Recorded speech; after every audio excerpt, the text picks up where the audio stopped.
Shalom. All praises, blessings, glories, and honors to Yahweh, the King of Terrors, Bahashim, Yahawashai, Bahashim, Racha, Kodash, and double honors to my elder apostles and bishop elders of Great Millstone who taught me this truth, as well of men of like mind.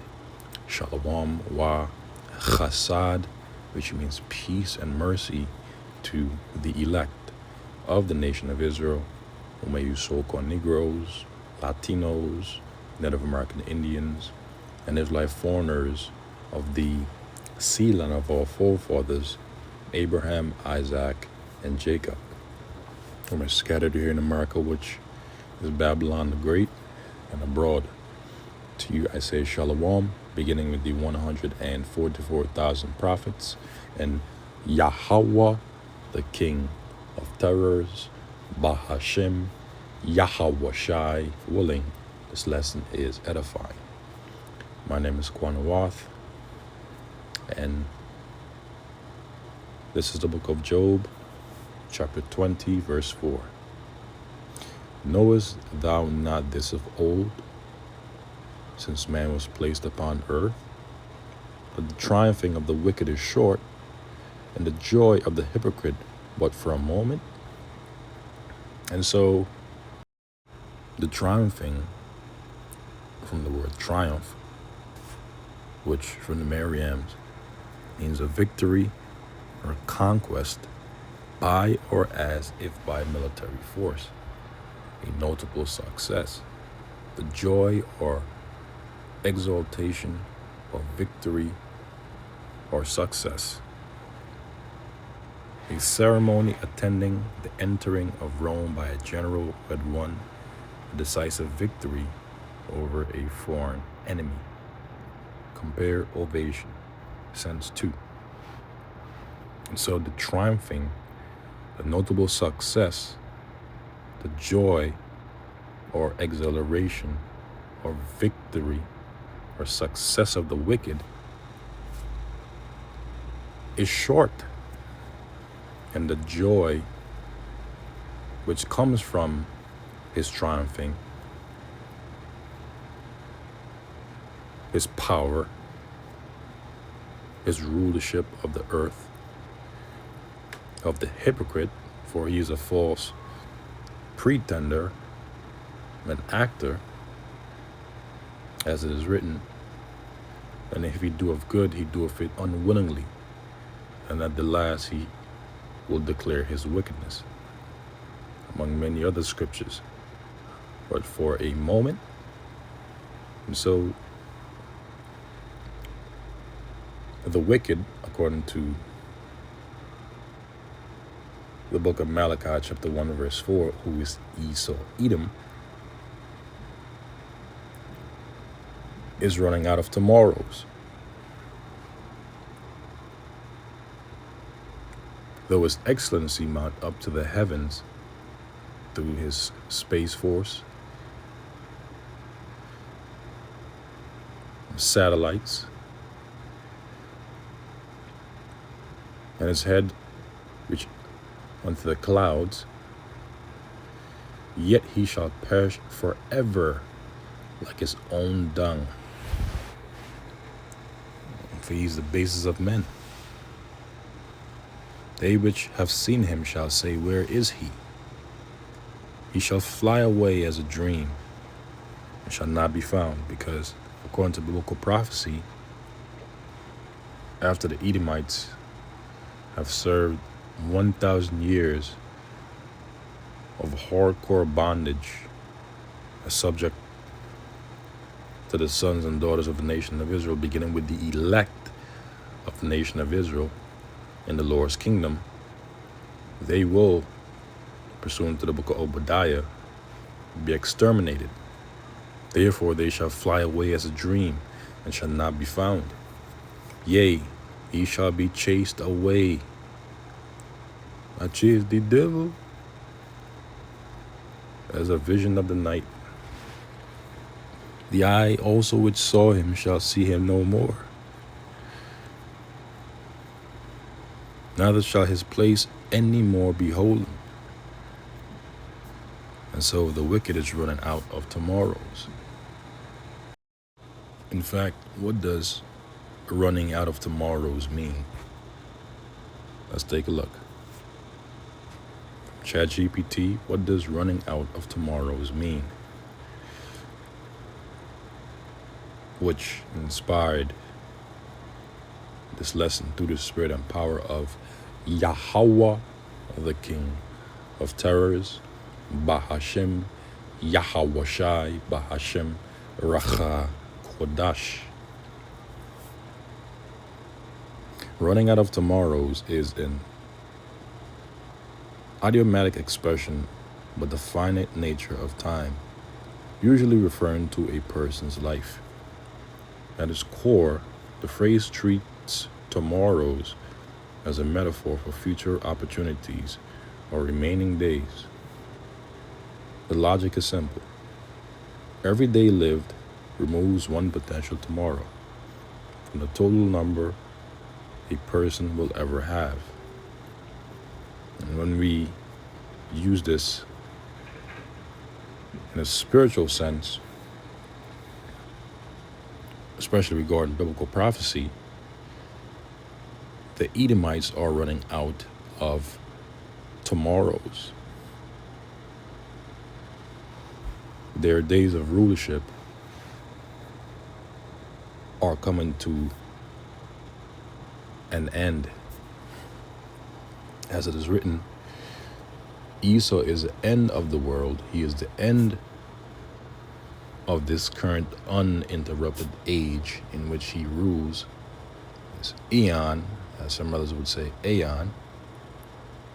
And Jacob, beginning with Yahawashai, and his elect, is the beginning of it that followeth. Because the beginning of it that followeth is the kingdom of heaven that will be established upon the earth. Since human life is finite, the supply of future days eventually reaches zero. And our camp at Amon Gabor usually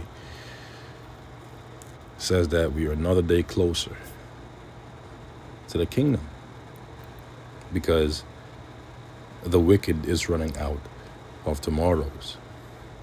So the phrase means approaching the end of one remaining time. So the remaining time of Esau, Edom, is approaching its end, often implying aging, mortality, or the urgency to act before time is gone. Hence the reason why they've been doing the things that they've been doing over the past years and decades to forward their agenda, which essentially they're forwarding the agenda of the Heavenly Father. On the left hand, to forward prophecy. And they know that they have but a short time. And so they've been acting urgently. They have an agenda that is a New World Order agenda to cause all, both small and great, rich and poor, free and bond, to receive a mark in their right hands or in their foreheads.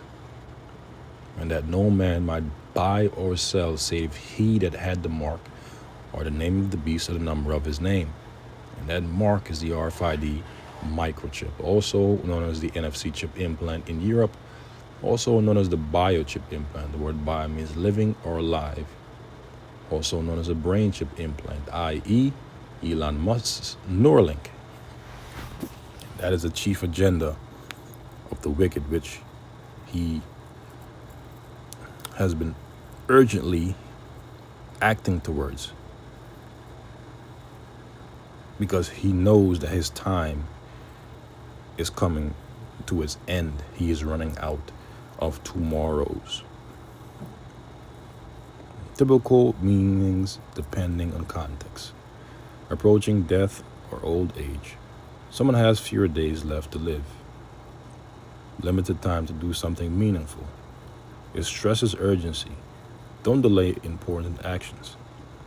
Reflection on one's, or on life's brevity, or a reminder that the future is not guaranteed. Example uses include, at some point you realize you're running out of tomorrow, so you start living differently. Awareness that life is finite changes priorities. He reconciled with his brother because he knew he was running out of tomorrows. Time left in life is short. Conceptual structure, the phrase relies on a countable metaphor, life. A sequence of days, future days equal tomorrows. Death equal the point where no tomorrows remain. And the death of the kingdom of the wicked is at hand, according to biblical prophecy, for they are running out of tomorrows. So running out of tomorrows essentially means time is diminishing and the future is limited. And biblical prophecy proves this regarding the rulership of the wicked. Here in the book of Job, chapter 20, verse 4 on down to 9, which verse 8 again reads, He shall fly away as a dream, and shall not be found, yea, he shall be chased away as a vision of the night.